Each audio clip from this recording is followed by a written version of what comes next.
So we're going to continue on. We got something to discuss here. The world has been talking about it, so we're going to talk about it.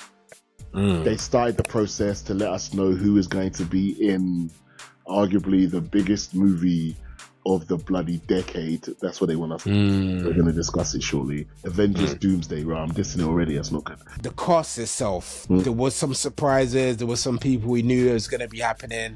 I'm just going to throw out some names to you, bro. Okay, got you. Okay, well then I'll start with the first surprise, because it wasn't confirmed until now that the X-Men will be coming back. We didn't know for sure Patrick Stewart, not that coming back, that the X-Men officially would be joining the MCU. So we didn't know Patrick Stewart. Obviously Ian McKellen, James Marsden. You had to be surprised when you heard Alan Cummins is coming back, because even he hasn't done an X-Men film until it says X-Men 2. Rebecca Romaine is coming back as Mystique, like the original X-Men class. How do you feel about them coming back? The original X-Men crew that kicked all off. I mean, I'm just personally happy that Ian McKellen and Patrick Stewart are still alive to even do this. Them niggas is old. You have to remember, they did this shit 25 years ago. Yeah, they're still relevant. So the fact that they actually brought them back and they didn't bring back James McAvoy. That's it. Surprised they didn't bring him. I'm surprised they didn't bring Fassbender. I'm surprised they didn't bring. Because it's like they kind of picked who they brought back. And I get, obviously you got the new one versus the old ones. I'm glad they brought the old ones. Don't get it twisted. I'm glad they brought the originals. I am glad. Yeah, bro. I don't think anyone wanted the new ones. How do you feel about Channing Tatum coming back? Like, obviously, he was just sitting Deadpool Wolverine. He wasn't original. I don't want to be a Debbie Downer. How do you feel about that? I don't want to be a Debbie Downer. But just tell how you feel. I was just more like, I don't actually think they can surprise me. But I think that's more me than the actual surprise, though. Because in my mind, I'm thinking they need to bring as much people back as possible because their numbers ain't the greatest. That's more what I was thinking. So in my mind, if you can bring back Downey and Evans, you can bring back anyone. And you can bring in anyone. So that's what I'm saying. So maybe that's a question I should really be asking you. One, I'm glad that Simu Liu's finally been able to come back as Shang-Chi. I think he's kind of been buoyed. People enjoyed his movie. I didn't enjoy it as much as other people did, but it's literally like it came out and then he disappeared. He literally hasn't been seen again, not even in the end credit scene or nothing like that. Obviously dope to see the original X-Men crew back, including Kelsey Grammer, I didn't throw him in Beast as well, who we saw at the end of the Marvels. I was surprised that they're bringing Namor back because for real, the actor himself has had some issues outside of like he's also been accused of physically assaulting a woman. So people are saying the whole Jonathan Majors of it. People are saying, well, how can you bring him back? However, this guy wasn't convicted, and the girl kind of just made the allegation and it didn't go anywhere. So that's the one saving grace. Thunderbolts. I was not surprised that they're in it because obviously Thunderbolts is their next Marvel movie.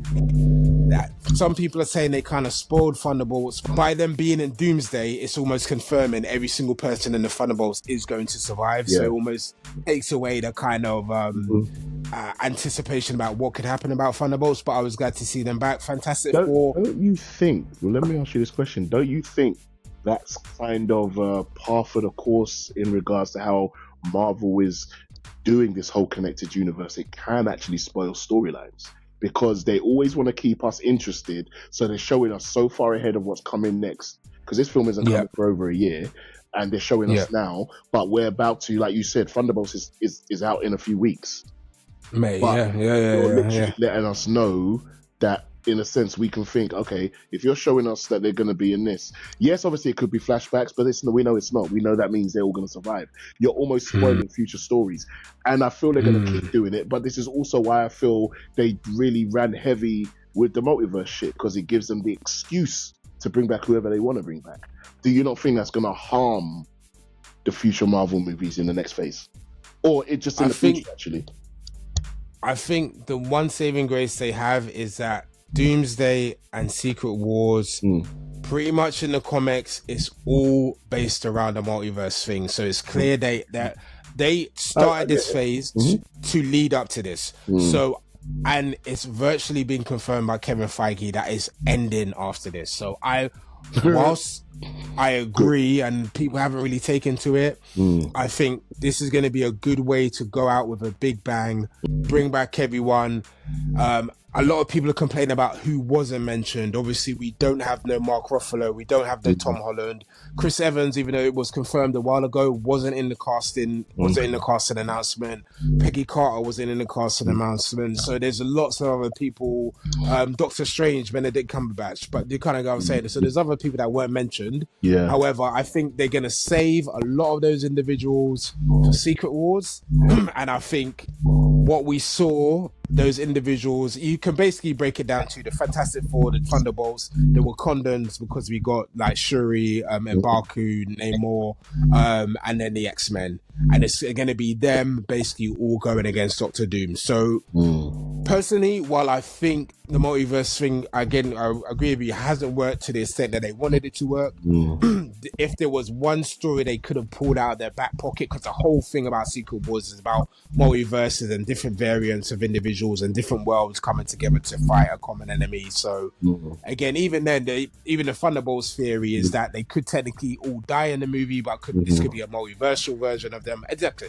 So there's so many other options. But let me ask you another question then. Do you think that because of the whole superhero fatigue and because of the climax that we hit so high with Infinity War and Endgame, do you think that affected the next phase being more focused around the multiverse?